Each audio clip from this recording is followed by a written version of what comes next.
What up, guys? Welcome to another episode of the Movement Cast. Esse vai ser o nosso primeiro episódio internacional aqui com um convidado mais do que especial. Eu sou o Matheus Winkler, meu co-host Vitor Brito, e a gente está aqui com Vitor Galvani. Welcome. Coach V. Os caras já tentei falar lá, pô, vamos, como é que você chama? Não, Galvani. Giovanni? Não, Vitor. Aí, não, Victor. Cara, Coach V. Aí virou Coach V lá. É o que pegou, né? É, o que pegou. Coach V, cara, brabo. Meu, só pra dar um contexto aí, Galvani, pra galera que tá escutando. Galvani é, nesse momento, coordenador defensivo da D-League, né? Basquetebol, obviamente. Já foi head coach da seleção brasileira, sub-19, assistente da seleção adulta. Teve várias atuações no basquete, no Corinthians, por um bom tempo também. Então, é um cara que sabe muito aí de basquete, de treinamento, de estratégia. E bem-vindo aí. Tem mais alguma coisa que queira falar? Não, só isso. Tá ótimo. Obrigado aí por terem me chamado.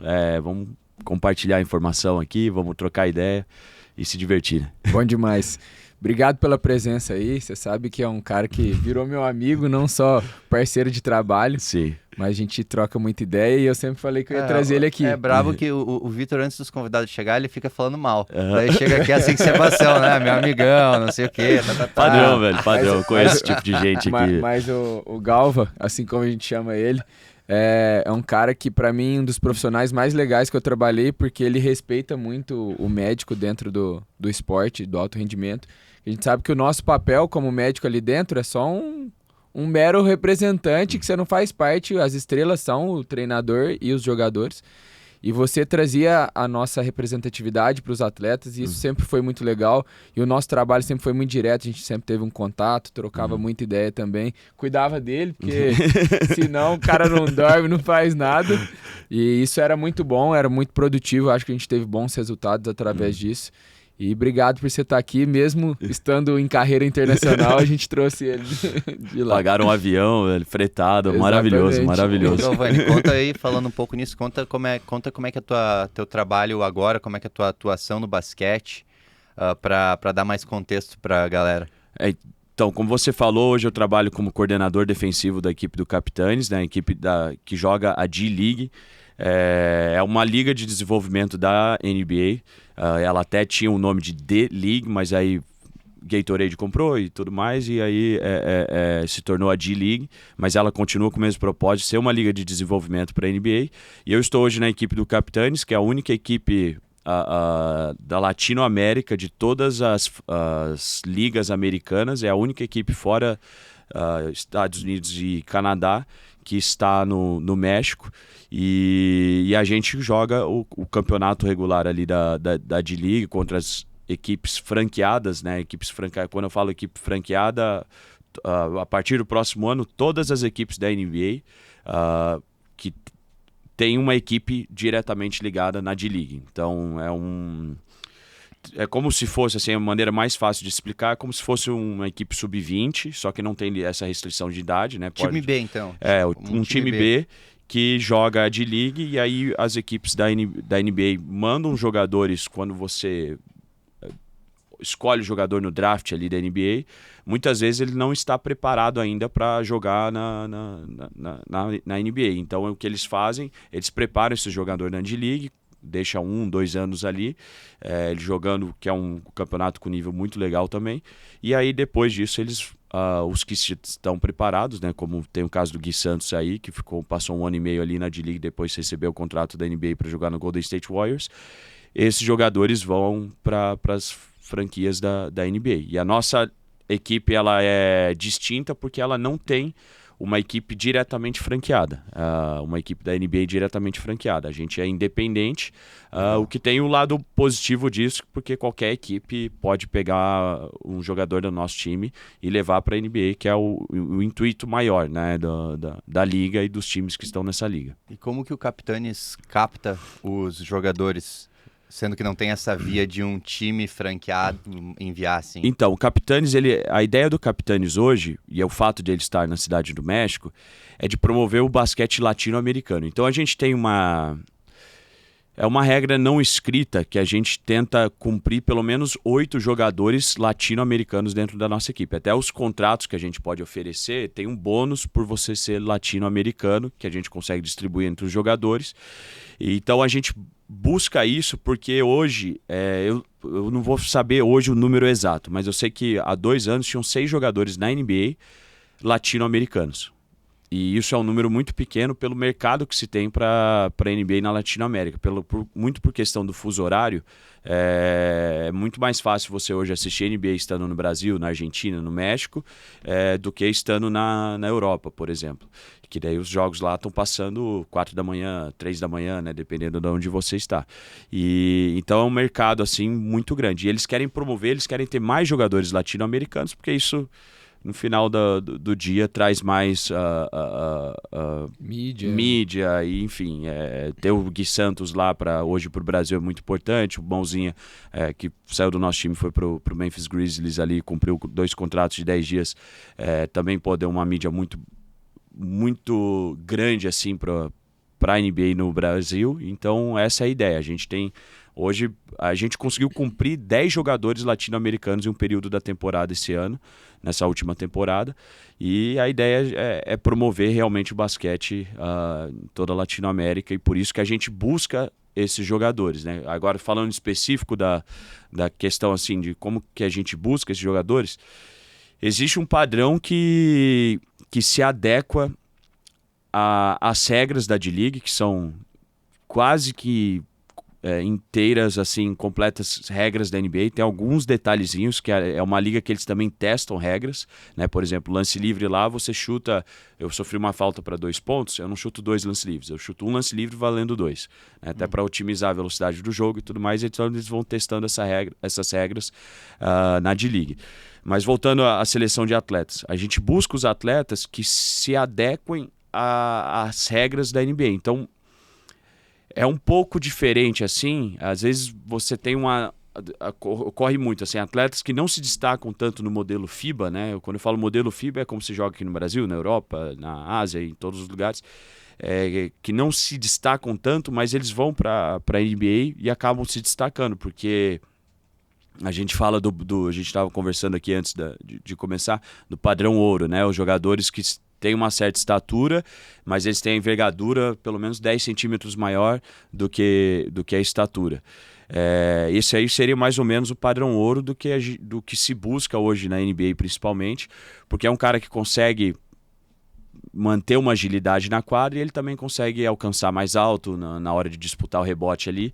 Então esse é o padrão ouro, e esse é o que a gente busca em termos de físico, né? Tinha o Mãozinha, por exemplo, que ele tinha, a gente quando fez a medição dele lá, ele estava com 2,2 metros e 2,12 de envergadura. Então isso é pra gente é potencial físico enorme.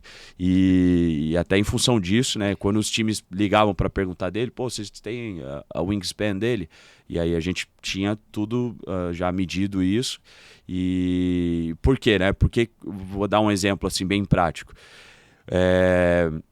No basquete é importante, muito se fala de espaço e tempo, né? Você está bem espaçado nos tempos corretos para tomar a decisão. Na NBA, a questão do espaçamento ela é mais importante do que o tempo, porque o cara que ele está numa posição de ajuda, né, falando de defesa, ele está numa posição de ajuda, ele tem que cumprir uma ajuda na bola e depois se recuperar caso venha o passe pro cara que ele estava defendendo.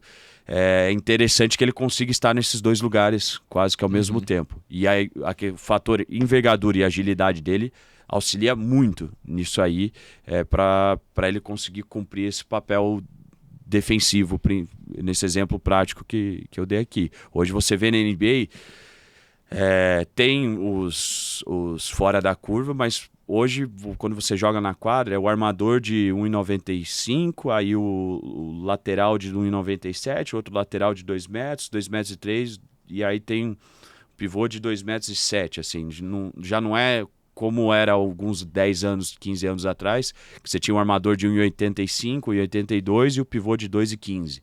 Hoje você busca uma padronização assim, até por questão defensiva, o cara poder, o armador de 1,96 poder marcar o cara de 2,5 metros, 2,7 metros. Então tem uma padronização assim maior na questão de estatura e no estrutura física mesmo dos atletas lá. Boa. Eu acho interessante demais o basquete e aprendi muito com vocês sobre essa especificidade, que vocês buscam todas as características dos atletas, né? Para grandes potenciais ou mesmo atletas que já estão formados. Mas enfim, o que eu quero te perguntar, trazendo para a realidade sua de um passado que eu conheço, que você queria ter sido atleta. Você acha que essa especificidade de escolher o cara, escolher o atleta, por ele ter especificações a certa estatura, envergadura tal, isso acaba excluindo alguns talentos que poderiam chegar muito longe? Sim. Assim, você, por exemplo, foi excluído por causa disso? Não, é porque eu não sabia arremessar mesmo. Mas assim, os atributos físicos hoje de um atleta, eles, vamos dizer assim, é uma porta de entrada maior para o alto rendimento do que um cara que não tem os atributos físicos, mas não é um fator limitante. A gente tem o Iago na seleção, Iago dos Santos aí jogando hoje, talvez um dos níveis mais altos que tem um brasileiro jogando. Ele tem um atleticismo que é bizarro, né? Bizarro, é fora da curva também. Apesar de ele não ter uma estatura que seja fora da curva, porque ele tem 1,78, ele fala que é 1,82, mas é 1,78 aí, mas ele tem um atleticismo fora da curva. E o próprio nome diz, é alto rendimento, né? E no alto rendimento você precisa de pessoas altas, diferenciadas, no basquete alto principalmente, mas pessoas diferenciadas naquilo que eles fazem. É muito difícil você ter uma pessoa com físico da sociedade padrão jogando no alto rendimento, no nível de seleção, no nível de competições internacionais.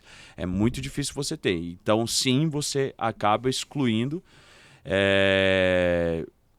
mas você precisa ter o olhar também para atletas como o Iago, o Facundo Campasso, né, que é o argentino que tem 1,75, 1,78 também, que são esses jogadores que eles, às vezes, pela questão atlética, mas principalmente pela questão habilidosa. O Iago não seria o Iago hoje se ele não tivesse a qualidade técnica que ele tem dentro de quadra, qualidade de leitura, qualidade de capacidade de realmente entender as dinâmicas do jogo. Então, em algum momento, esses caras que talvez não tenham a questão física, eles têm que, em outros quesitos, nivelarem assim, por não ter esse estado físico. Mas, infelizmente, hoje o basquete o de alto rendimento ele exclui muita gente que às vezes poderia estar jogando, mas pelo fato de você precisar, o aro tá 3,5, você precisa realmente ter alguém com qualidade física diferenciada. É natural isso, né? Vai pegar a pessoa, os atletas, eles são também promessas. Sim. Alguns atletas já se compra eles prontos em grandes times, mas quando tu tá investindo em pegar um atleta em desenvolvimento, tu sabe que tu ainda vai ter que desenvolver ele mais. Sim. E aí tem que pensar muito na questão de qual que é o teto dessa pessoa, né? Qual que é o máximo que eu posso desenvolver? Então, às vezes alguém que tem todas as características, mas não é o mais habilidoso e tal, mas tem todas as características físicas, o cara tem uma potencialidade muito grande. Sim. Mas também é um pouco uma aposta, porque ele pode não vir a se tornar assim. A gente tem no meio dos scouts, assim, né? Os scouts da NBA que a gente conversa, eles falam que potencial é uma doença. E até quando você vai ter esse potencial. Porque tem cara que ele fica com potencial dos 15 aos 25 anos e continua com potencial. E não, então eles falam que o potencial é uma doença. Você tem que se livrar dessa doença, tem que tornar isso aí uma realidade. E aí como você torna esse potencial em realidade, né? Enfim, não tem segredo. Trabalho, é oportunidade, é o quanto você busca isso. Então a ideia é que você se livre desse potencial. Pegar um menino hoje de base aqui no Brasil, ele tem muito potencial, beleza. Aos 25 anos vai ter outro menino de 18 anos que vai ter potencial também. E aí eles vão por esse menino, porque se você não virou...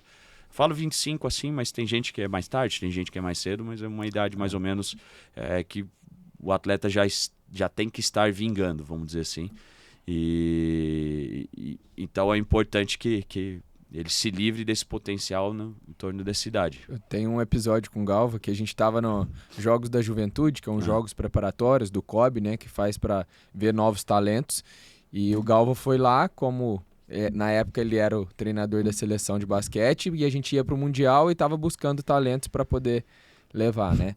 E a gente tava assistindo um jogo e ele falou para mim, eu vi um menino muito habilidoso, porém ele não tinha as características principais do atleta padrão. E tinha um outro que tinha as características físicas, mas não era tão talentoso. E aí eu falei para ele, nossa, eu prefiro muito mais o menino talentoso. E ele falou assim, cara, não, porque ainda eu consigo trabalhar em cima do atleta físico, que ele atinja o potencial dele e se consiga desenvolver mais e performar ainda mais, né? Isso. E qual você acha que é o papel do técnico, dos formadores de atletas nesse quesito, de você conseguir influenciar diretamente? É muito importante, assim. E eu, por ser técnico, vou puxar a sardinha pro nosso lado, né? Hoje um técnico, quando ele pega um caso desse, você tem um atleta que tem um potencial físico enorme, e você tem um atleta que talvez que não tem esse potencial físico, mas é mais habilidoso hoje. Você ter esse olhar para o atleta que pode se tornar algo... e aí estamos falando de alto rendimento de novo. A ideia não é só aquele que joga basquete, enfim, pensando em alto rendimento, nível seleção brasileira, nível clube internacional, enfim. Hoje, esse atleta com potencial, eu vou ter que colocar ele na quadra e eu vou ter que conviver com erros deles. Isso é o vamos dizer, uma das chaves dessas questões, né? Que é, como o Elinho de Franca fala, ele fala que tudo é multifatorial. Mas uma das principais questões é você conseguir conviver com o erro dele, conseguir conviver com esse momento que ele ainda não é habilidoso. Mas nenhum atleta vai se tornar atleta só indo lá e treinando. Ele precisa do momento de quadra, ele precisa daquele, às vezes, calor de torcida, às vezes pressão do momento, ele precisa saber lidar mentalmente com essa área do jogo. Então, para isso, ele tem que estar jogando na quadra. E aí é a questão do técnico conseguir, nesse momento, principalmente em categoria de base, entender isso. Quem que é esse atleta hoje e o que ele pode se tornar? Então eu tenho um menino lá acontece muito, eu tenho um menino de 16 anos, ele tem 2 metros de altura, e aí vai lá e coloca o atleta para jogar só uma posição específica dentro da quadra, só que ele tem características, assim, você vê um movimento motor nele, que ele pode se tornar um lateral, um armador com essa estatura, que hoje, como eu tinha falado aqui, você tem um armador de 2 metros de altura, sensacional, né? O Luka Doncic tá aí, não me deixa mentir. E aí o técnico, porque ele quer ganhar aquele sub-17 ali, e pro atleta ser mais, para ele conseguir ser bem sucedido naquele momento, instante, é melhor colocar ele próximo da cesta, coloca ele só numa posição e não deixa ele explorar o jogo. E isso acaba limitando ele a longo prazo. Então, o que seria mais ideal seria que, peraí, ele tem um movimento, ele tem um controle de bola razoável, ainda não é o ideal, mas ele tem um controle de bola razoável. Vamos trabalhar isso em cima disso, vamos colocar ele numa situação que daqui 2, 3, 4 anos ele possa estar colhendo fruto disso, porque ele não vai melhorar de novo se eu não colocar ele numa situação de jogo que ele vai estar fazendo lá na frente. E aí é esse outro garoto que às vezes tem um potencial, é o que não tem o mesmo potencial físico, acaba ali sofrendo numa situação que se busca o basquete de alto rendimento. Então é ter esse entendimento do que esse atleta pode virar.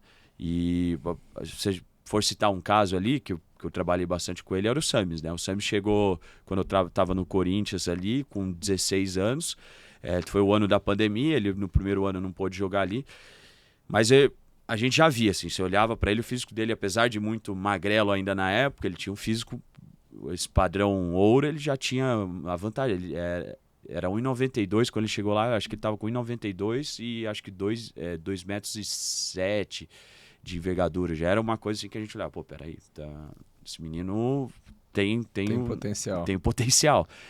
Então a gente colocou ali, foi um entendimento do clube também, não foi só o Galvani que chegou lá e não, eu quero que esse menino jogue. Foi um entendimento do clube também de não, vamos colocar esse menino para treinar com adulto. Mas tem menino, tinha 10 atletas melhor que ele para treinar com adulto naquele momento, mas a gente entendia que o Samis tinha esse potencial de maior do que os outros atletas. E aí colocamos ele no adulto, colocamos ele para jogar, ele tinha sub-17, ele estava saindo de titular, a gente jogou naquele ano pós-pandemia a Copa São Paulo, porque não tinha o Paulista sub-20, no primeiro semestre não teve o Paulista sub-20, então a gente colocou ele para jogar a Copa São Paulo, e aí o entendimento de novo do clube, dos diretores, pô, vamos colocar ele para ser titular do time, para ter uma minutagem maior do time. E hoje ele tá assim, ele ainda é um potencial, a gente ainda quer que o Summers perca essa doença que ele tem hoje, mas ele talvez em outro cenário assim, um clube que não entendesse isso, que ele poderia virar um lateral a nível internacional e tudo mais, um clube que não entendesse isso poderia colocar ele próximo à sexta e talvez o Summers estaria hoje jogando um Paulista sub-20. E ele assim. tá hoje na Overtime Elite, né? Isso. Cara, um negócio que tu falou aí, Galva, muito bom que os que ouviram, escutaram e seguiram isso, e a gente sabe que tu acredita nesse conceito de clube formador. E em vários esportes, não é só no basquete, em vários esportes a gente vê pessoas que estão mais preocupadas com essa questão de ganhar agora do que de formar. Então, muito mais o ego do profissional. Eu, enquanto treinador, ganho campeonatos ao invés de eu, enquanto treinador, desenvolvedor de atletas, estou transformando essas pessoas. Sim. Nesse cenário específico, escutaram, trabalharam, todo mundo comprou ideia e colocou o Summers aí para jogar. Mas no cenário, assim, de forma geral, tu vê diferença no cenário nacional brasileiro e fora do Brasil em valorizar o clube formador e desenvolver atletas, assim? Como é que tu vê essa diferença? Eu acho que quando a gente compara, é muito difícil comparar com os Estados Unidos, porque os Estados Unidos ele tem uma cultura desportiva que é muito diferente, é uma cultura desportiva que está dentro das escolas. Então você faz o basquete na escola, no ensino fundamental, todas as escolas dos Estados Unidos têm uma equipe de basquete, então é uma coisa que já está muito inserida. Eu gosto, quando eu comparo com o Brasil, eu gosto de comparar com os países europeus, por exemplo, que fazem um bom trabalho no basquete, principalmente Espanha e Sérvia, né? Lá tem uma detecção de talento em geral, assim, a cultura de treinamento deles também é muito focada em intensidade, a longo prazo. Os clubes já têm um entendimento em relação a isso, né? Como eu falei ali naquele ano no Corinthians, a gente jogou a Copa São Paulo. Copa São Paulo é um campeonato adulto, é como se fosse a segunda divisão do Paulista adulto. E a gente jogou a Copa São Paulo. Isso já é um entendimento na Europa, por exemplo, de que o atleta que é destaque no 16, ele não vai jogar o sub-16. Ele vai jogar só os principais torneios, assim. Senão, ele vai jogar o adulto do time B, no adulto. Ele vai jogar a quarta divisão da Liga Espanhola, né, que chama Liga EBA. Hoje a gente tem, acho que 4 brasileiros jogando nessa Liga EBA que tem aí essa idade de 16, 17, 18 anos. São jogadores aqui no Brasil que muitas vezes estavam jogando só a categoria deles, sendo o destaque da categoria deles. Era o melhor do 14 lá, ele estava jogando 14 e às vezes jogava no 15. Mas nem pisava no 16 e era o moleque que poderia estar jogando sub-18.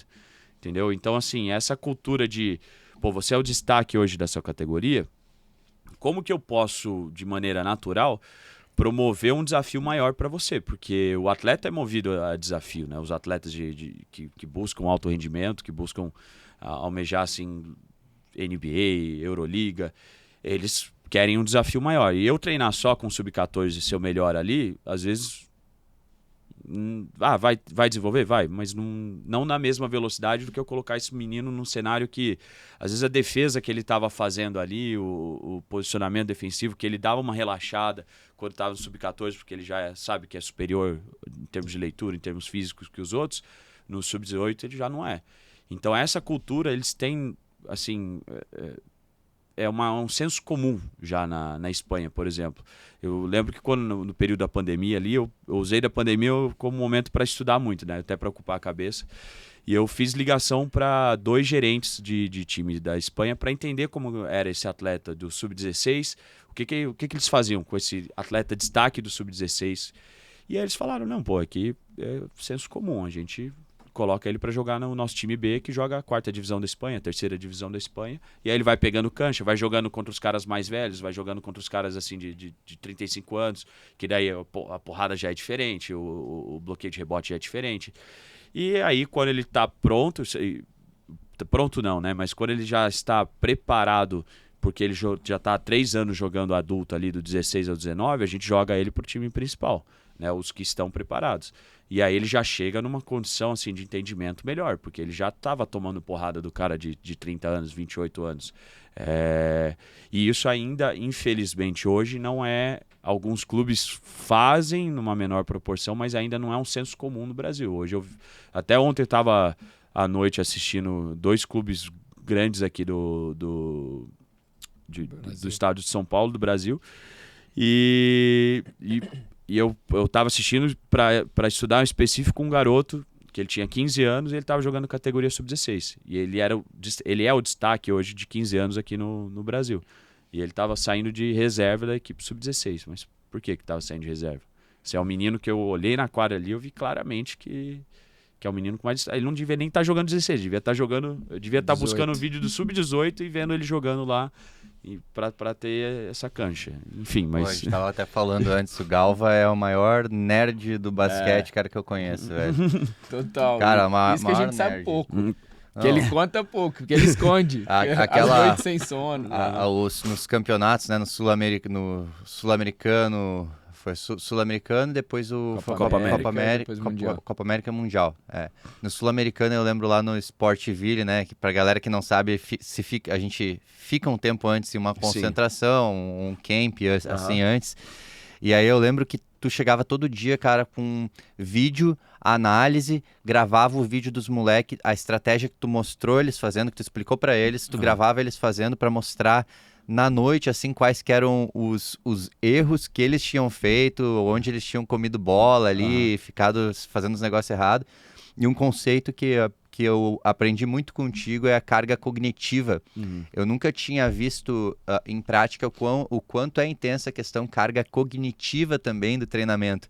E tu passava para os atletas para eles assimilarem uma jogada, para eles fazerem, tu explicava como era, depois tu analisava, lia de novo, ficava sem dormir. Como que funciona assim tua mente quando tu entra nesse estado de campeonato? Tu faz uma visão focal, assim, túnel? Como é que é isso aí? Assim, o cenário de seleção brasileira ele é muito atípico, né? Porque e eu usava esse termo com os atletas, eu falava assim, na primeira reunião, vocês vão lembrar, a gente tem que estar submerso nisso aqui, a gente tem que estar tudo que a gente vai fazer no dia, nessas 2 semanas de treinamento, 3 semanas, né? Quando a gente foi pro Mundial, mas a gente tem que estar realmente voltado pro melhor. Pô, será que esse sono que eu vou tirar de 3 horas aqui à tarde, né? Vocês lembram, os atletas que gostavam de dormir 3 horas à tarde, aí não dormiam à noite. Será que isso aqui vai ser benéfico para mim no final do dia? Ou quando eu for jogar contra a Argentina, quando eu for jogar contra os Estados Unidos, Canadá? Então, e isso também parte do treinador. Eu não podia cobrar que os garotos, no momento de descanso, estivessem realmente descansando, porque isso é importante para eles.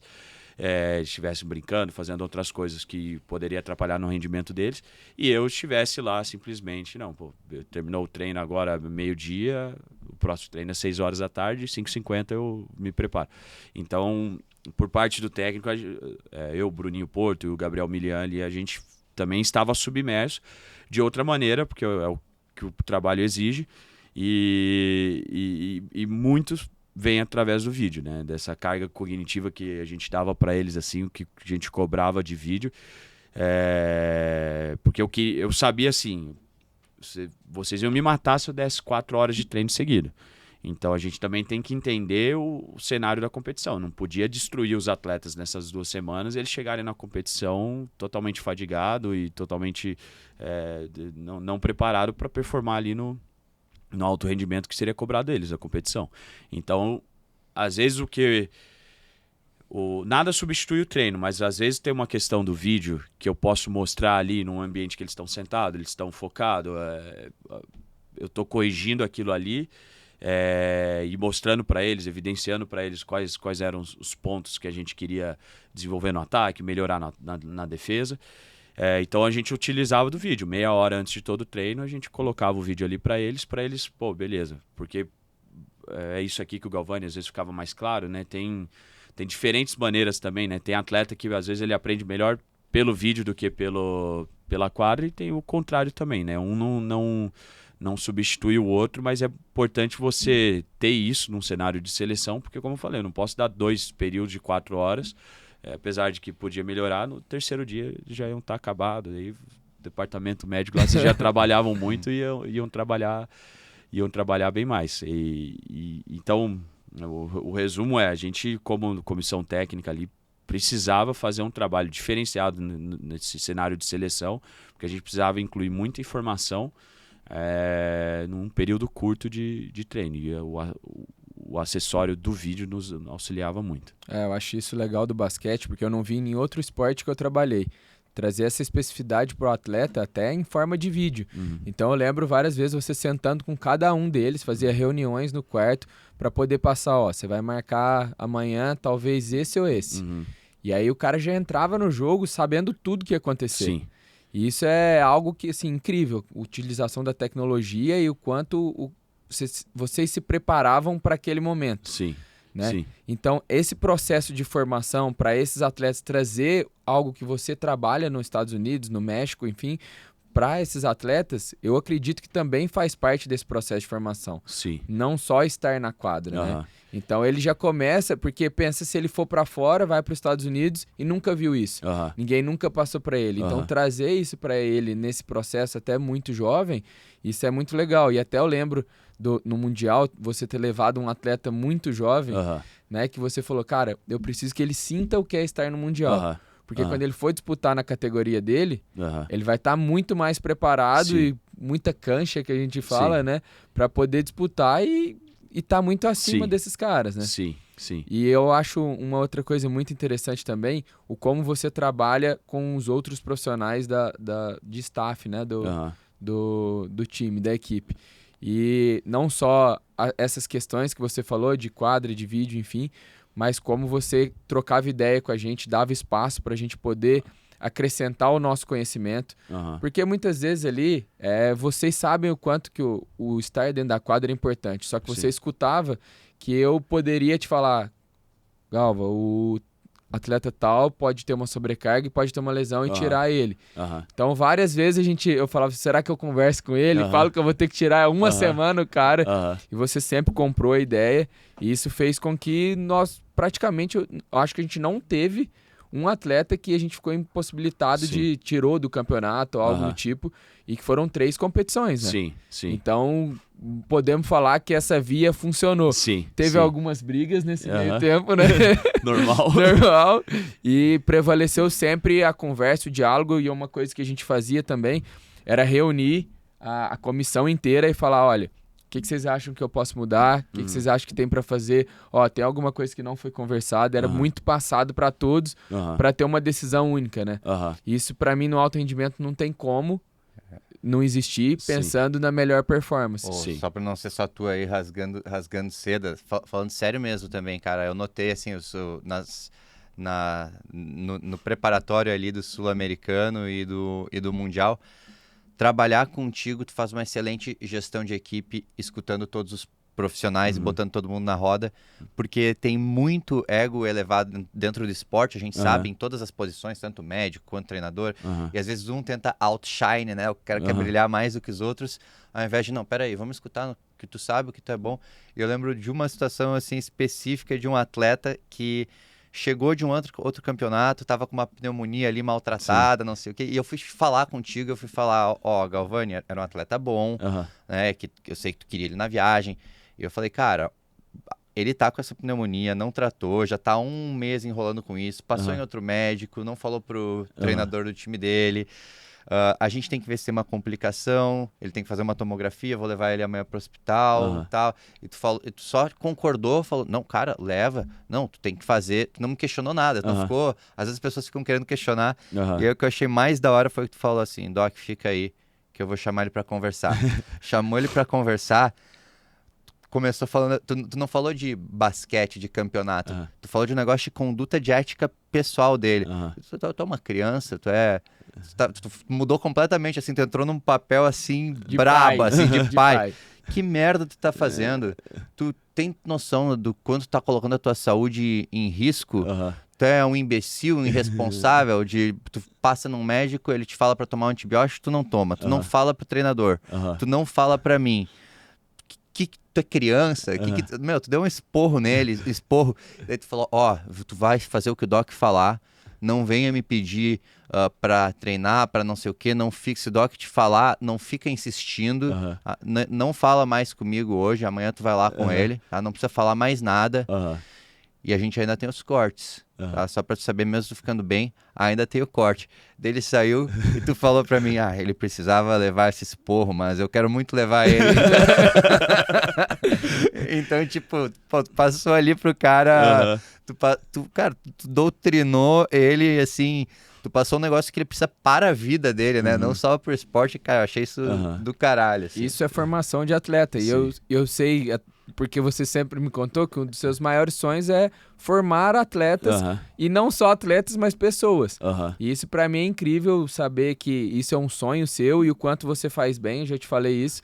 E ver que esses meninos estão crescendo e estão virando. Eu até ia comentar na hora, mas a hora que ele fala do Samis, o olho dele até brilha. Enche de lágrimas, assim, né? A hora que eu vejo o vídeo do Samis, eu mando pra ele, ó, seu pai aqui, ó, falando de você. E se a gente não falar de todo mundo, daqui a pouco a gente vai ter que citar nome por nome. Citar, senão... Peraí, trazer a lista dos filhos aqui.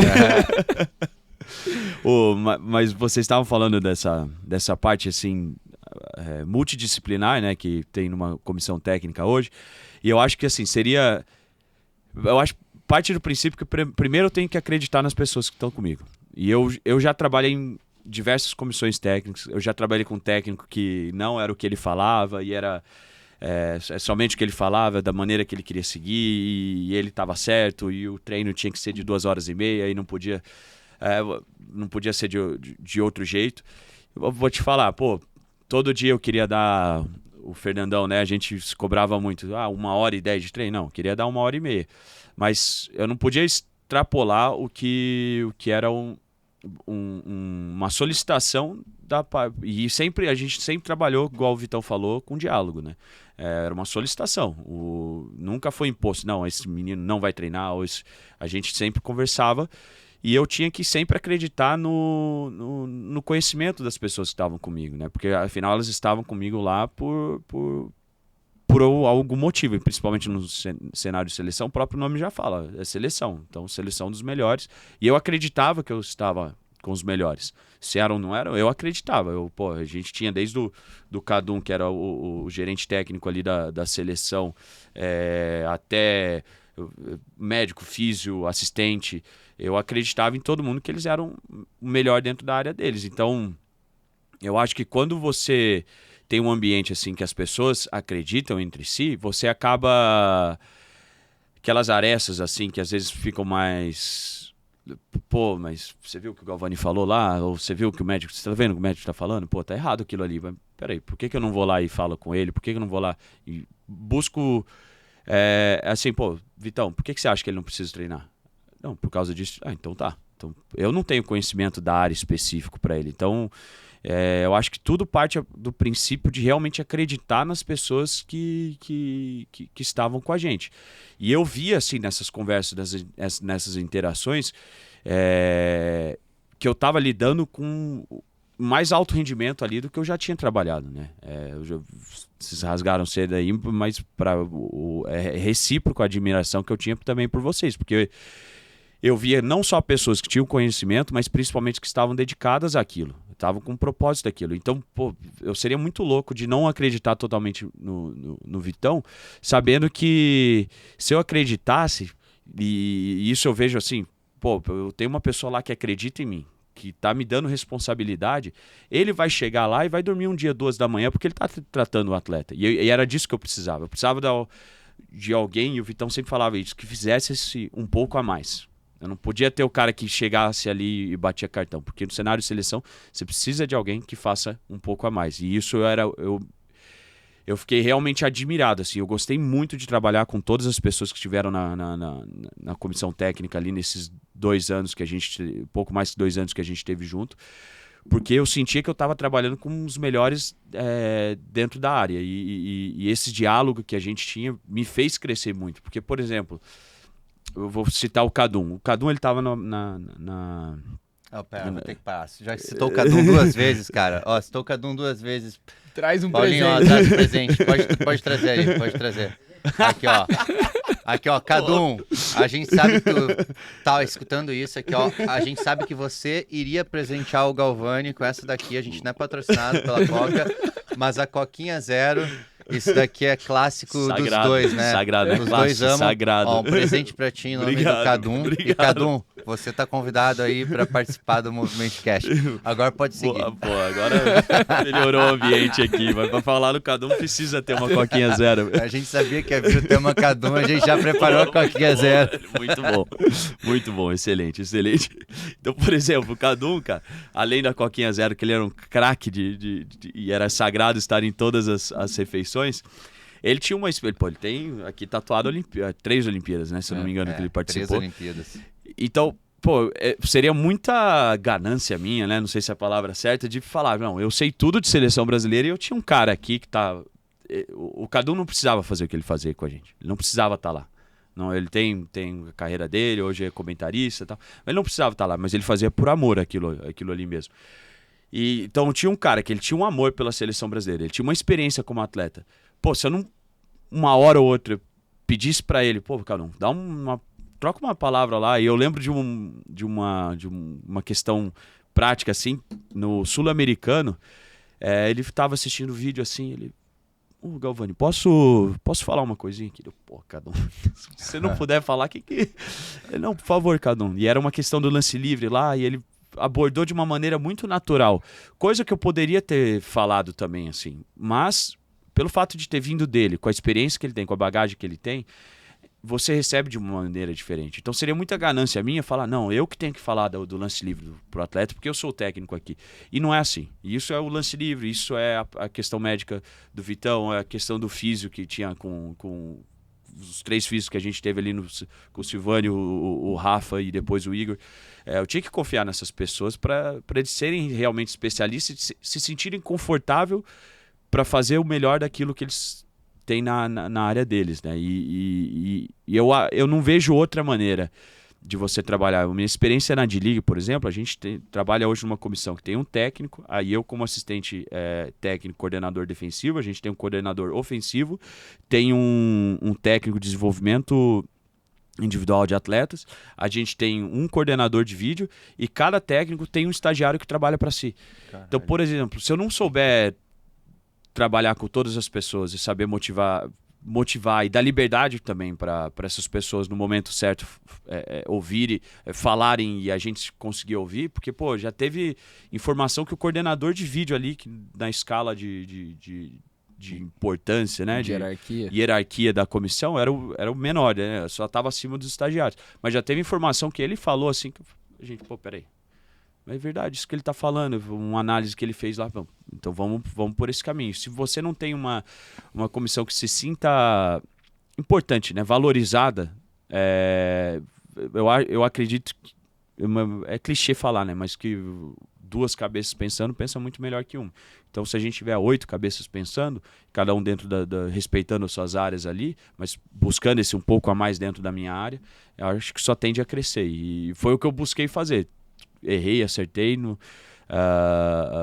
mas eu acho que no geral, quando a gente olha para trás pelo trabalho, o ciclo que a gente teve ali com a seleção de base, eu me sinto confortável para falar que a gente fez o melhor dentro do que estava ao nosso alcance. Com certeza. E falando do basquete em si, das coisas mais legais que eu aprendi é isso. O quanto eles conseguiam setorizar tudo e o quanto funcionava isso. Porque não se vê em outro esporte, talvez no futebol americano, mas no vôlei não tem isso, no futebol não tem isso, no Brasil principalmente. O quanto vocês conseguiam transformar números, vídeos na realidade do clube, da seleção em si.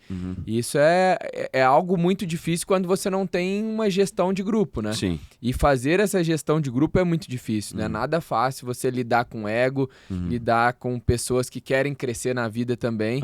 Você tem, eu acho que a palavra é confiança, igual você falou. Quando você tem confiança no outro profissional, você acredita no que ele tem para falar, a chance disso trazer frutos é muito maior, né? Sim, sim. Então, eu acho assim que o seu trabalho, enquanto eu estive perto, foi sensacional. E ainda a gente troca ideias sobre como é o seu trabalho lá. E qual que você acha que a principal diferença do seu trabalho aqui, estando em clube, seleção e nos Estados Unidos e no México? O que você acha que tem mais de diferente, assim, dentro de filosofia, dentro de trabalho, estrutura?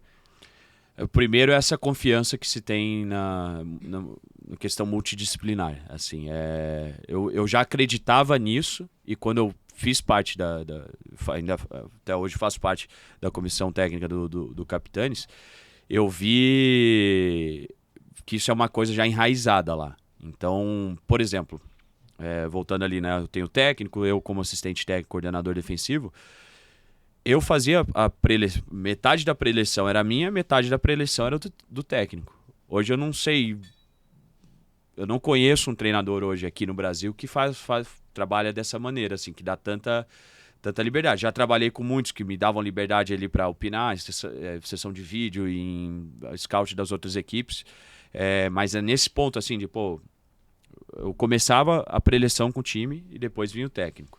Chegava no pedido de tempo, eu fazia a primeira fala com o time, falando sobre defesa, né, daquilo que era a minha obrigação, vamos dizer assim, com o time, e depois o técnico falava. Chegava no intervalo do jogo, eu começava abordando, a gente precisa melhorar essa questão defensiva, e evidente que tudo eu discutia com o técnico, mas tinha vezes ali, né, o jogo acontece muito rápido, que eu tinha que passar uma informação sem consultar ele, mas sabendo que ele tinha confiança de que eu poderia mudar a defesa, de que eu poderia adaptar alguma questão ali na parte defensiva do jogo, e ele confiaria nisso.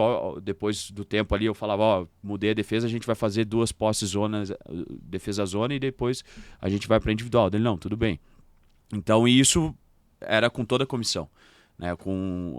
Lá eles têm uma posição que chama de trainer, né? Que seria uma mistura, é o cara que rege toda a área, todo o departamento médico e físico, assim. Então ele é quem coordena a preparação física e também a fisioterapia. Ele é mais próximo de um fisioterapeuta, porque ele fazia muito a parte do recovery e tal, é onde ele mais atuava, mas ele também estava supervisionando a parte da preparação física.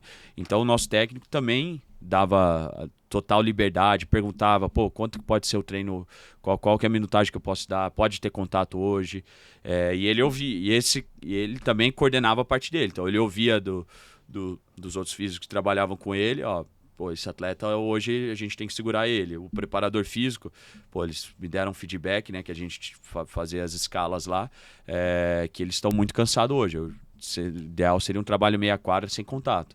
Então então beleza, como que a gente vai adaptar o treino? Então isso é uma coisa que já é muito enraizada, né? Muito enraizada na maneira como eles trabalham, na maneira como eles veem, assim. Não tem hoje aquela figura do técnico que é o manda-chuva de tudo, que coordena tudo e a verdade dele é a única.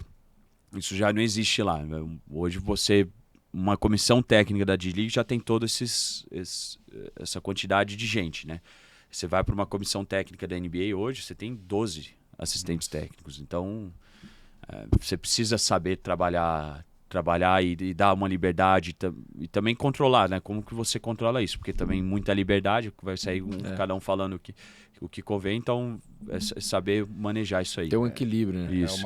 É uma comissão técnica de alto rendimento também, né? E um negócio interessante é o fator confiança. Equipes de alto rendimento, um tem que confiar no outro. Sim. Eu escutei uma frase do Conor McGregor que eu achei muito boa, que é the lack of commitment is an insult to the people that believe in you. Então, a falta de compromisso é um insulto para todo mundo que acredita em ti. Sim. E quando tu põe no contexto equipe, se tu sabe que a galera que tá trabalhando contigo acredita em ti, confia em ti para você fazer a tua tarefa, aí você sabe que você tem que se responsabilizar e fazer a extra mile que vocês falaram, e fazer a mais.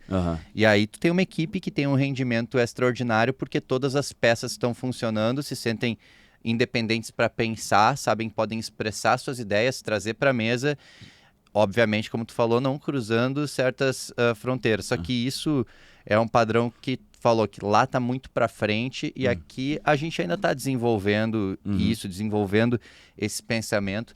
Quando tu foi para a D-League, teve um processo assim de transição no qual tu teve um processo, porque eu sei que ao mesmo tempo que eles formam jogadores e tentam desenvolver jogadores para a NBA, eles também desenvolvem toda a equipe, toda a comissão. Tu passou por um processo de treinamento para ser comprado nessa ideia, para te treinar essa forma de trabalho? Assim, eu já conhecia bastante porque, por exemplo, eu ouço muito podcast, então assim, quando eu cheguei na D-League eu já tinha escutado aí 300 técnicos da D-League falando como era a D-League. Então eu já tinha uma breve noção de como era esse trabalho, de como era essa questão do que é a D-League. A D-League é muito interessante, que a gente brinca que todo mundo que está lá não quer estar lá. Então é do roupeiro ao melhor jogador do time, todo mundo vê a D-League como um degrau para algo maior, para você assumir uma função maior em outro clube. A maioria visando a NBA. E é muito interessante trabalhar num ambiente assim, porque tem os prós e os contras, né? Às vezes eu já ouvi histórias assim de jogador que quando ia para a D-League queria fazer o dele e se dane o resto. Mas também tem aquele sentimento de, pô, e isso foi muito legal lá que o nosso técnico conseguiu criar esse sentimento assim de que todo mundo era importante no time, de que todo mundo estava lá, pô, vamos fazer um trabalho, juntar as mãos aqui, vamos fazer um trabalho legal e todo mundo acreditar que se a equipe vencer vai ser bom para todo mundo. Isso aí foi muito interessante, porque às vezes a gente ouve histórias de outras equipes da D-League que não tem isso, tem uma questão muito individual ali não, pô, esse atleta tem que jogar mais, e aí os outros atletas já ficam meio putecidos com a situação, e a gente não, a gente conseguiu nesses 2 anos lá entender que o melhor pro Capitanes, se um ganha, todos ganham. Pô, se o Capitanes classificar aqui para essa série dos playoffs aqui, todo mundo vai sair vitorioso. E aconteceu, né? A gente teve jogadores, no primeiro ano lá a gente conseguiu desenvolver 2 jogadores que foram para a NBA logo depois da temporada. Esse ano a gente conseguiu ter outros 2, mas não só para a NBA, a gente tem atletas, né? O próprio brasileiro Alexei Borges, que ele saiu de lá e pegou um clube agora na Alemanha. Então isso é vencer, né? Isso é vencer como equipe, e eu acho que quando um vence, ou quando a equipe vence, todos vencem. E isso é o que dá muito prazer de trabalhar lá. Apesar de estar todo mundo querendo sair, quando você vê as pessoas ao seu redor, todo mundo crescendo assim, isso aí não tem prazer maior de estar num ambiente desse. Trazendo para o lado, fugindo um pouco da parte de quadra e performance em si, a parte tecnológica, assim, de estrutura, o que você notou de mais importante, assim, que você vê que traz resultado para sua equipe, que lá no México, nos Estados Unidos tem, até você já me contou algumas vezes que de estrutura até para conforto para os atletas, Sim. você chega, tem a suplementação de Sim. tudo certinho. Tem muita coisa, assim. Por exemplo, no nosso trabalho, acho que a maior diferença é o software de vídeo que a gente usa, de edição, porque você sabe, a gente mencionou aqui a quantidade de horas que a gente passa, então eu tenho que otimizar essa quantidade de horas que eu passo vendo vídeo. E lá eles têm um software que facilita isso de uma maneira absurda. Às vezes vídeo que eu demorava 3 horas, eu conseguia reduzir para 2 horas, 1h30, quase pela metade, pelo software que a gente utilizava. Então isso é um software que assim, todos da comissão têm, e a gente consegue passar os vídeos de maneira muito rápida de um pro outro. Então, na minha área, acho que a maior diferença é essa questão do software de edição de vídeo. Mas a gente tinha suplementação todo dia para os atletas lá, que o Capitanes dava para eles. Aí tem aquela coisa, né? Tem uns atletas que usam, tem uns que não usam. Então, às vezes, precisava de um direcionamento. A Gatorade patrocina. Então, a Gatorade, ela não tem só o Gatorade. Ela tem... o pré-treino, durante o treino, pós-treino, período off, 0 calorias. Às vezes eu mandava foto, né, do que eles entregavam pra gente lá, tinha o whey protein, enfim. Então isso era uma diferença. Uma coisa que eu acho que é essencial, assim. Então os atletas, quando passam para a D-League, quando eles têm que voltar para um cenário que não é assim, eles ficam meio incomodados, porque é a questão do quarto individual quando você está em viagem. Pô, eu, por exemplo, eu ronco, mas eu tenho uma dificuldade tremenda, e você sabe, com qualquer tipo de barulho. Eu começo a me irritar, qualquer tipo de barulho, por menor que seja assim, me irrita muito. Então eu tenho uma dificuldade muito grande de dormir com alguém que respira alto, né? Nem que ronca. Se roncar, aí Fudeu, velho. Acabou. Não consigo dormir. Mas se uma pessoa respira alto, já me dá uma dificuldade. Então, o fato de você ter um quarto individual, pô, para descanso, a gente fazia como comparativo, né? Hoje no NBB tem 19 equipes. Então, você faz aí turno e retorno, 36 jogos no ano.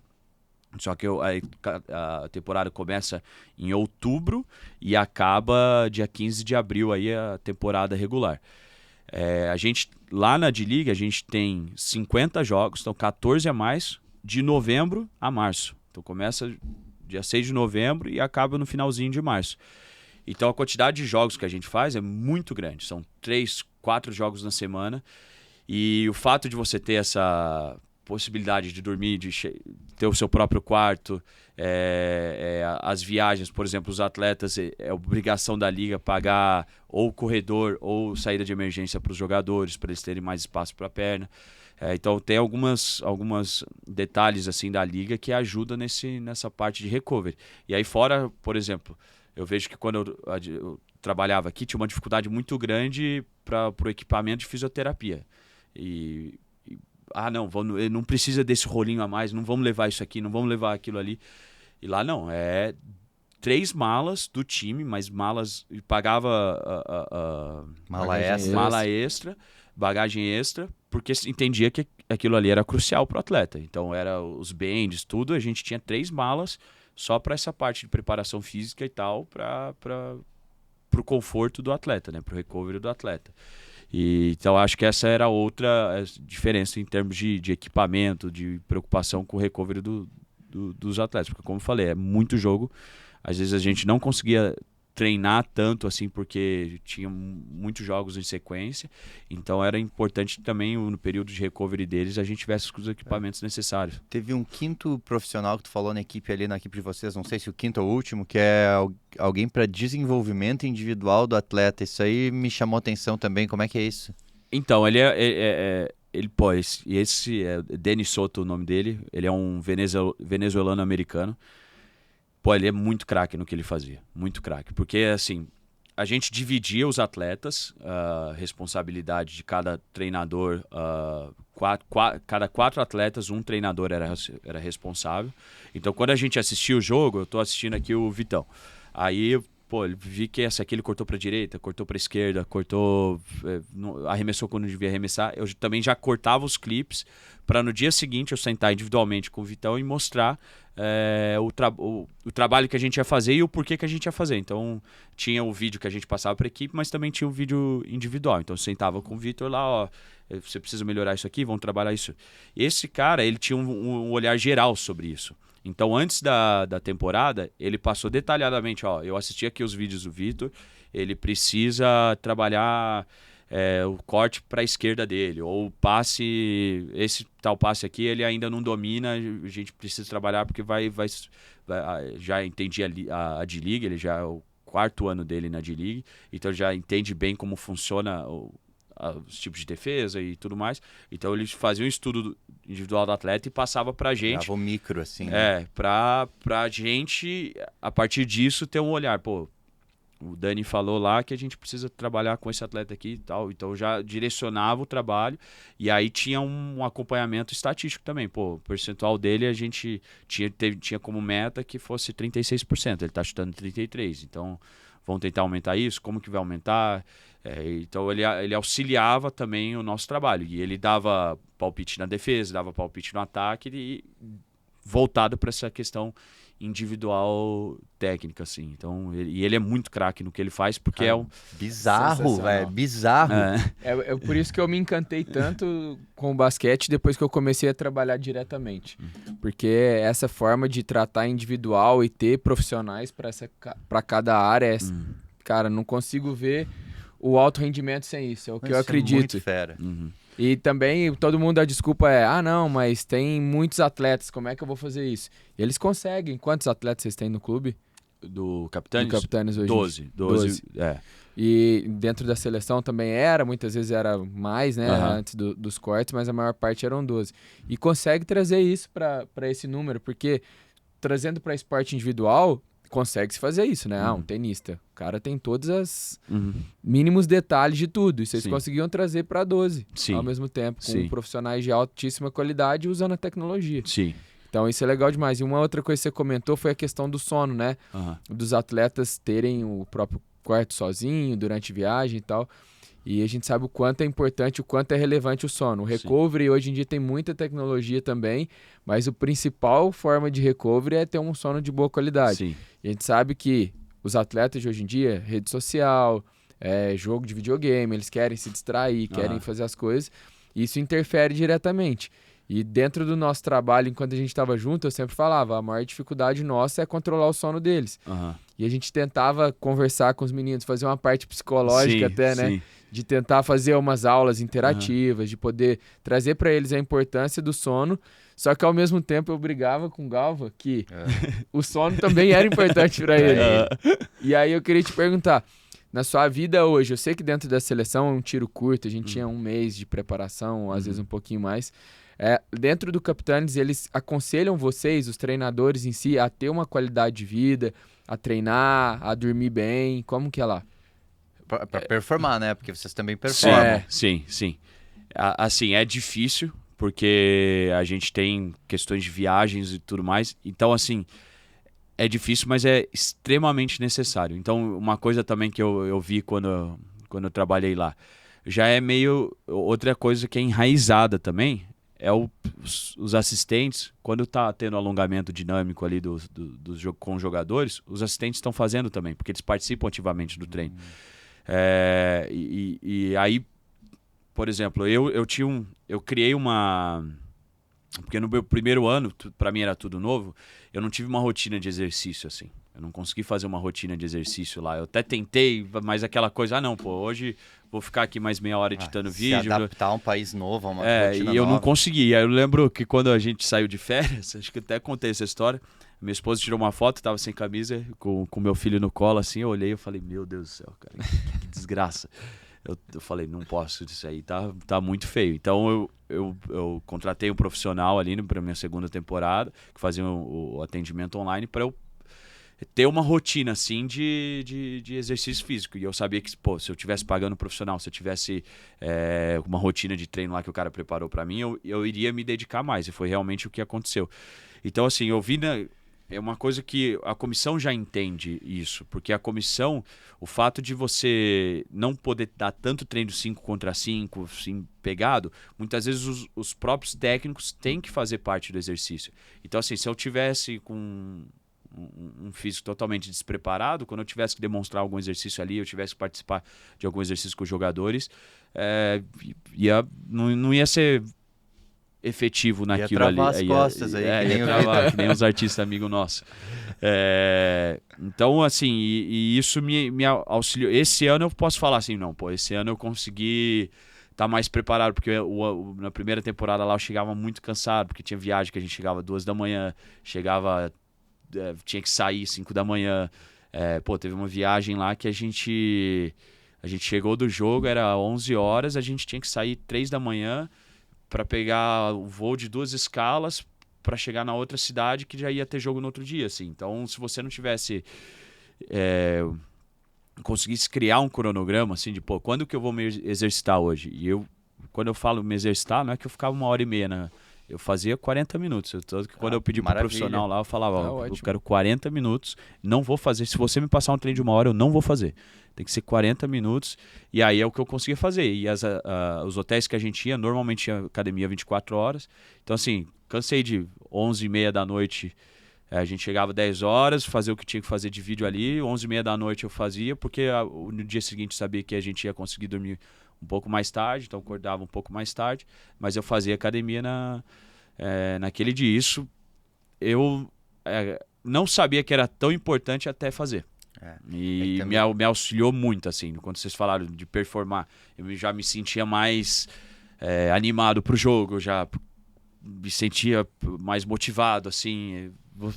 Todo mundo fala, né, mas até o cara fazer e realmente sentir isso na pele, você vê a diferença que é. E quando a gente é mais novo, assim, né, vai até uns teus 25 anos, por aí, 27, a pessoa normalmente tem uma vida um pouco mais ativa, menos responsabilidades, menos trabalho, menos coisa, só que também o corpo tá num estado mais acelerado, onde tu tem mais energia, mais prontidão, mas chega um momento que dali em diante, próximo dos 30 anos, ali mais pra frente vai ficar pior ainda, né?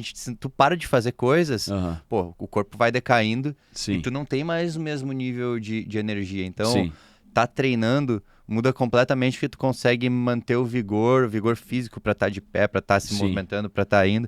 E a questão de sono, a gente até tava dando uma revisada esses dias sobre reflexo, sobre perda de reflexo e tomada de decisão. E tem estudos de um jornal lá, Sleep Journal, alguma coisa, que mostram pessoas dormindo assim cronicamente. Eles põem por uma semana dormindo 6 horas, põem outros grupos dormindo assim 4 a 5 horas. E só de passar uma semana inteira dormindo essa faixa entre 5 e 6 horas, as pessoas tiveram redução, aumento de tempo de reflexo, na verdade, e piora na tomada de decisão, compatível a pessoas que estavam com níveis de álcool de 0,08%, que já é considerado embriagado se tu assoprar no bafômetro. Então é muito doido que a restrição crônica de sono, ela te gera piores decisões, às vezes não é nenhuma restrição exagerada. Quantos atletas a gente vê que, porque ficam se enrolando no celular ou qualquer coisa, num período assim de campeonato, estão dormindo 6 horas, né? Mas pega grandes atletas, assim, a maior parte deles, eles estão preocupados com esse detalhe. E acho que como comissão técnica, né, como profissionais, a gente também tem que tentar estar, só que a gente tem que abrir mão um pouco da nossa saúde naquele momento para prezar pela saúde e performance dos atletas. Então, tu pega um período de um campeonato, vai ser o teu período de maior restrição. Enquanto tu quer que os atletas eles descansem bem ali e tal, mas é porque tu precisa ali dar o teu couro para garantir que a banda toque, né? Sim. Aí um exemplo também que, por exemplo, o estresse, em mim ele se apresenta com falha na barba. E nessa primeira temporada que eu tive lá no Capitães, por não estar habituado à quantidade de jogo, eu tinha 2 falhas enormes aqui, assim, que agora não existem mais. Eu nunca vi o Galvani estressado, ele tá sempre barbudo. Mas eu deixava crescer, por exemplo, do jeito que tá hoje aqui, ia aparecer muito. Eu deixava crescer bastante justamente para tampar, mas se você via, assim, tinha 2 falhas enormes, assim. E aí, fui tratar com o dermatologista, ele perguntou, pô, o estresse é uma das causas, não é a única, mas é uma das causas, então se cuida, basicamente. E aí, esse ano, pô, foi cheio, 100%. Tu tá com uma aparência mais saudável mesmo, tu tá mais forte do que a última vez que eu te vi, verdade? Ele fica elogiando, né? Pô. Não, tem que dar uma moral, né, cara? O cara veio lá de fora, first international person to come here. O Fernandão vai ficar bravo, hein? Actually, there was Fernandão, FJ. O FJ, se pegar os dois aí, galera, observe, os dois eles falam só inglês entre eles. Pronto. Não falam português. Mas uma das preocupações nossas, estando dentro de uma equipe, é não só olhar pro atleta, né? A gente tem que ter a performance de todo mundo. E várias vezes eu falava, come direito aí, vem descer pra jantar, vem almoçar, ou vamos dormir. Eu ia lá no quarto dele e falava assim, desliga o computador aí, bora resenhar um pouco aqui. Não posso. Vamos dormir porque amanhã tem um jogo aí, uma batalha. Isso faz parte, você é uma prova aí viva de falar que ano passado, na temporada passada foi uma e essa foi outra. O quanto isso melhorou a sua qualidade de vida, a gente sabe o quanto tem interferência na performance cognitiva, mental, de tempo de reação. Isso é legal pra gente falar pros profissionais, porque eles acham que a função dele é só falar e performar ali passando pro atleta, mas não. E o atleta em si, ele vê, né? Ele olha pra você e vê o quanto você tá dormindo, porque, ele mandou eu para tirar um tempo pra dormir, mas ele não dorme. Eu não sou exemplo pra ele. E, demonstrei um exercício, olha, é duro, entendeu? Ele tá treinando, ele tá fazendo, até durante o exercício em si, que você falou do alongamento, tá fazendo junto, poder tá interagindo com eles a todo momento, e é o que a gente buscava, né? E participar até dos vídeos, às vezes eu tava lá no vídeo, até pra aprender um pouco e poder ter voz de fala Aham. ali dentro de algo específico. Pô, você falou que o Samis não tá defendendo bem. Aham. É porque ele só ataca, ele gosta só de atacar. Mas enfim, eu posso chegar pra ele e falar assim, cara, vamos tentar se alimentar melhor, porque talvez vai te dar esse suporte pra parte da defesa, que o Galvo conversou hoje. E você estar próximo é exatamente essa questão multidisciplinar, Aham. né? Que a pessoa enxerga que você faz e fala e faz, e todos os outros profissionais compram a sua ideia. Então, Sim. acho que isso Sim. é sensacional e surte muito efeito, né? Sim.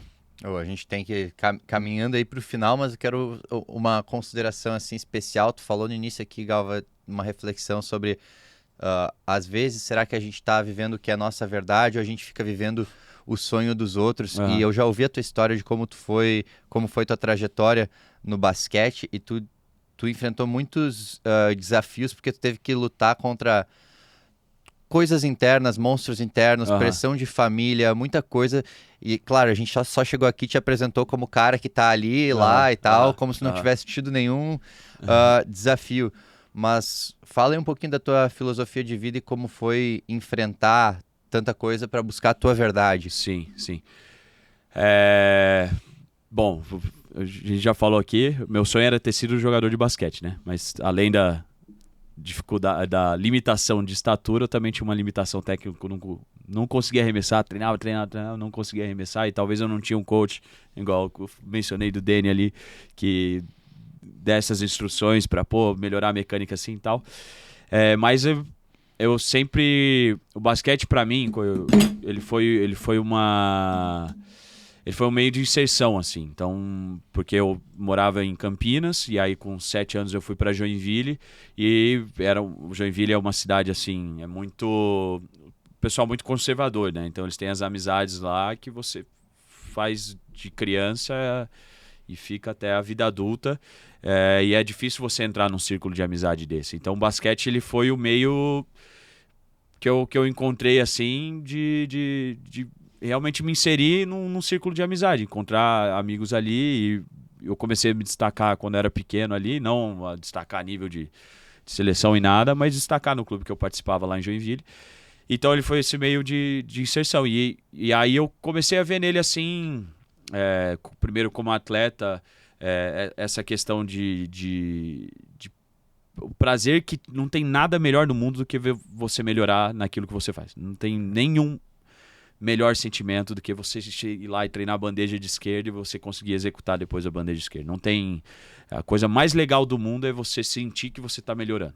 Isso vale para tudo. Vale para o cara que tenta jogar tênis, e pro cara que faz academia, e pro cara que joga videogame, assim.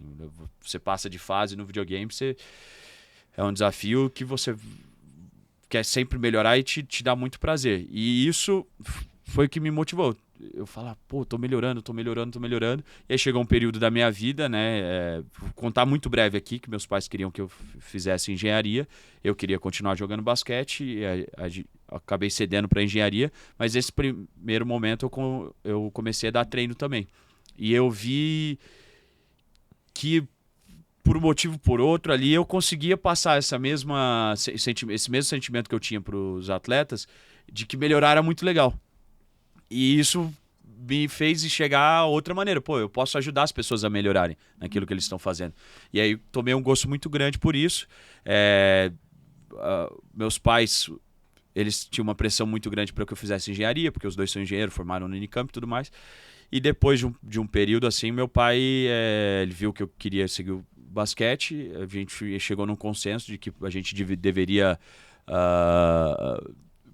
vamos seguir nesse caminho, só que você tem que ser diferente, porque você sabe que o esporte é ingrato hoje no Brasil, né? Hoje você é o cara, você perdeu um jogo aí, você já não é mesmo mais esse cara. Então vamos trabalhar para que você consiga ter um suporte grande de conhecimento para você enfrentar as dificuldades que você vai ter nesse meio. E me ajudou financeiramente muito com isso. Fiz curso em todo lugar, Estados Unidos, Espanha, Brasil, todos os lugares que eu conseguia fazer um curso ali. Tive passagem, tive sorte de encontrar também pessoas no caminho que me auxiliaram muito. E aí eu fiquei 7 anos em Joinville, trabalhei 1 ano em Campinas, recebi uma proposta para ir lá para o time de Campinas. Nesse ano em Campinas eu tive, acho que, uma capacidade de trabalho muito boa, porque eu tinha atletas que estavam muito dedicados a isso e a gente conseguiu fazer um bom campeonato paulista aquele ano. No ano seguinte fui contratado pelo Corinthians, fiquei 4 anos lá no Corinthians. No último 1 ano e meio lá, eu acabei subindo pelo Gustavo De Conte, aí eu trabalho com a seleção brasileira como assistente técnico e depois também como técnico da seleção de base. E depois comecei a colher os frutos disso, né? A seleção brasileira me abriu a porta para estar onde eu estou hoje, assim. Porque me abriu a porta para ir com o Cleveland Cavaliers para uma Summer League, que me abriu a porta lá na Summer League para assumir o trabalho com o Capitanes. Então, quando eu olho para trás, assim, a pessoa que estava lá em Joinville querendo melhorar atleta sub-14, e eu vejo onde eu estou hoje, eu acho que é tudo um processo, assim. Eu vejo a dedicação que teve, assim, da minha parte. Eu não... modéstia à parte, assim, mas eu me dediquei muito para estar onde eu estou hoje e ainda estou colhendo frutos disso, né? O futuro... E vai colher muito mais. E vai seguir plantando. Que assim seja, né? Que assim seja. Então, eu falo assim, pô, é fruto de muita dedicação, né? Fruto de muita, infelizmente, muitas noites mal dormidas, mas eu queria fazer o melhor e estudar para estar entre os melhores, para poder ajudar outras pessoas. Que no final o trabalho técnico não é se ajudar, é ajudar outras pessoas a chegarem no local que elas não conseguiriam chegar sozinhas. E eu trabalho, continuo estudando para continuar impactando a vida aí de outros atletas e também de comissão técnica e de todo o elenco que compõe um clube de basquete. Não, legal demais. Essa frase final que você falou aí para mim é muito clara. O papel do treinador não é trabalhar para ele, sim para os outros, né? E isso você acaba deixando o ego, deixando tudo de lado, para que a performance seja do clube em si, é muito maior do que você, né? O quanto você vai brilhar. Sim. E esse trabalho de crescimento, eu acho que a pessoa consegue só chegar lá quando ela abandona tudo que ela tem, talvez, de formação, assim, porque normalmente a gente quer vencer, a gente quer vencer. Né? E talvez sua ideia de ser um formador, não só de jovens, mas de pessoas também, e adultos, né, já formados, Sim. Deve ter sido difícil para você, porque você acaba escutando muitas coisas dos outros por ser dessa forma, porque não é o comum. Por mais que a gente acredite que esse seja o certo, não é o comum, porque todo mundo quer sair estampado na capa do jornal, né? E quando a equipe sai na capa do jornal e você não sai, e ao mesmo tempo o seu sentimento de vitória está presente, pô, eu acho que você chegou lá. Sim. Acho que você tá certo nesse ponto. Sim. Pouca gente vê que eu com do Sub-13 lá de Joinville, eu tava editando o vídeo e mostrando vídeo pra molecada Sub-13. Mas por quê? Porque eu sabia que o vídeo já era importante. Isso era 2013, 2014. Eu já sabia que esse recurso de vídeo eu acreditava que era importante. E aí, o que você falou, pô, os técnicos, quando via eu filmando, eu pagava um estagiário meu lá para ir filmar junto quando a gente fazia as viagens lá em Santa Catarina, competição. Eu dava um auxílio do meu salário para ele ir nas viagens juntos, para filmar, para eu poder mostrar os erros e acertos. E os outros técnicos falavam, não, esse cara tá louco, Nerd. esse cara, pô, quem é? Tá querendo aparecer, que esse maluco tá fazendo? É Sub-13. E teve vezes que realmente eu era maluco, assim, quando eu olho para trás, mas assim, de forma alguma eu me arrependo de ter feito isso, porque isso me preparou para depois, por exemplo, o cargo que eu tive na seleção brasileira adulta foi de edição de vídeo. Mas eu tava fazendo isso há mais de 10 anos, entendeu? Porque eu fazia com Sub-13, fazia com Sub-14. Então, assim, eu já tinha uma bagagem grande porque eu estava fazendo... Eu sempre tentei lidar de maneira mais profissional onde eu tivesse. Se era um garoto de 13 anos, 14 anos, 15 anos, ou se era o Iago dos Santos ali, eu posso falar assim que eu assumi os dois com o mesmo compromisso, né? O que você tinha falado antes, com o mesmo compromisso com as outras pessoas. Então, é gratificante ver o que eu já colhi até hoje, porque eu realizei o meu maior sonho, que era ser técnico da seleção brasileira de base. Isso sempre conto para todo mundo que era o meu maior sonho, mas agora eu tenho outros sonhos, né? Eu quero continuar formando atleta. Esse ano a gente teve a oportunidade de trabalhar com o Mãozinho ali no Capitanes, ele ter ido para a NBA, pô, isso aí é muito gratificante ter feito parte disso. Então a gente acaba criando novos sonhos. A gente também acredita muito nessa ideia de que é muito bom melhorar e nada melhor do que esse sentimento de estar progredindo sempre. Então, cara, sensacional tudo isso aí que tu falou, porque a vida é isso, é tu estar buscando sempre evoluir, e eu acho muito bonito quando uma pessoa vive a verdade dela desde sempre. E pra quem tá vivendo essa verdade, buscando coisas, quando tu vê um cara maluco, mas tu vê que ele é maluco na pira dele, e tu vê, cara, tá, esse cara, ele é maluco, mas ele tá seguindo o bagulho que ele acredita. Meu, pra quem vive assim também, tu respeita essas pessoas. Pode até tirar uma onda, sim, mas pensa, pô, escovar que dente massa. 3 da manhã pra fazer sair correndo 3 da manhã. Mas é isso aí que você falou. E eu via isso em vocês, assim, né? Você fazendo suas maluquices de treino 3, 4 da manhã, o Vitão também dedicado ali pra caramba no tratamento dos atletas, e tendo essa preocupação também com o lado pessoal dos atletas. Por isso que eu falo assim, pô, essa comissão técnica que eu tive com a seleção brasileira ali, eu não sei se... Eu vou ser muito feliz se eu tiver outra comissão no mesmo nível, assim, de relações que a gente conseguiu criar entre a gente nesse período, de um acreditar no outro. Não sei se eu vou conseguir ter outra, mas... Vai, com certeza. Deus queira que sim, porque é muito legal você ver a pessoa muito dedicada, mas extremamente dedicada na pira dela, mas extremamente dedicada. Mas a diferença do gênio e do maluco, do doido, é o resultado. Sim. Então, quando te viam lá no 13, editando vídeos, e vê agora, com certeza lá te chamavam de maluco e agora te chamam de gênio. Sim. Então é exatamente o resultado que você construiu, que você conquistou, que te transformou no gênio. É muito fácil olhar hoje e falar, né? Sim. Mas lá atrás foi muito trabalho. Sim, sim. Ó, a resenha foi muito boa, sensacional. Ficamos até altas horas aqui. Queria te agradecer muito por tudo. Por estar aqui presente. Eu sei que não é fácil você estar aqui no Brasil, te encontrar aqui. Thank you for flying to Brazil. E eu encontrei ele há umas 2, 3 semanas atrás. Aí eu falei assim, eu já te convidei várias vezes. Ele, não, você nunca me convidou. Eu falei, então agora ele vai, não escapa. Então, valeu demais. Você sabe que você é um irmão, um amigo que eu tenho. Toda vez que você vem, eu peço pra você me avisar. Sempre avise pra gente poder fazer alguma coisa. E, cara, parabéns por tudo que você tá conquistando, o quanto você vai conquistar daqui pra frente. Conta sempre comigo aí e espero ainda trabalhar com você outras vezes. Maravilha, maravilha.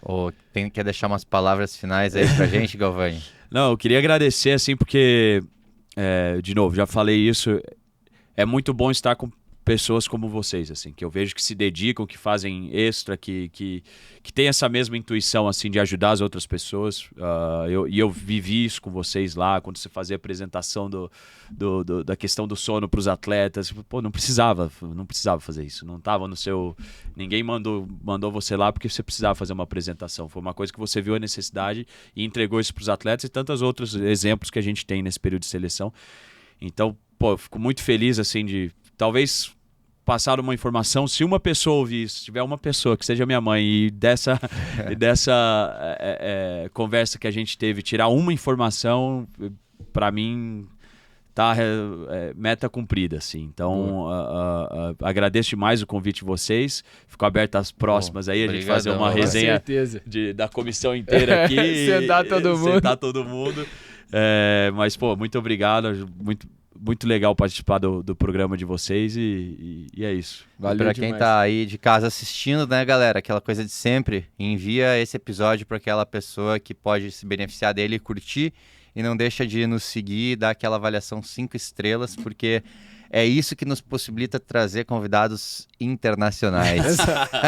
E eu vou ter que citar uns nomes aqui, senão eles vão chorar, que nós falamos só do Sames. Então a panelinha aí do Sames e Reinan não pode ser esquecida. Não pode. Não, tem que falar. São craques. A Tauri, o Netinho, o Landeira, Leandrão, o Breno, Monstro, Vitinho. Tudo. Tem que falar todo Não, mundo. tudo. Bobou. Encontrei Bobou. o Leandro esses dias na rua, tava forte, tá grande o bicho, Leandro é um velho. monstro, Leandro é um É monstro. que o preparador do paulistano é muito bom da base. O do É, profissional é ruim. Isso. A corneta, Abraço, rapaz, Fernandão. Abração aí, galera. Abraço Até. pra todo mundo e os nossos filhos também vão estar aqui, provavelmente nas próximas. É isso Maravilha, aí. maravilha. Valeu, abraço. Valeu. Até mais. Tamo junto. Pô, Boa, monstro. fala. Valeu. Boa.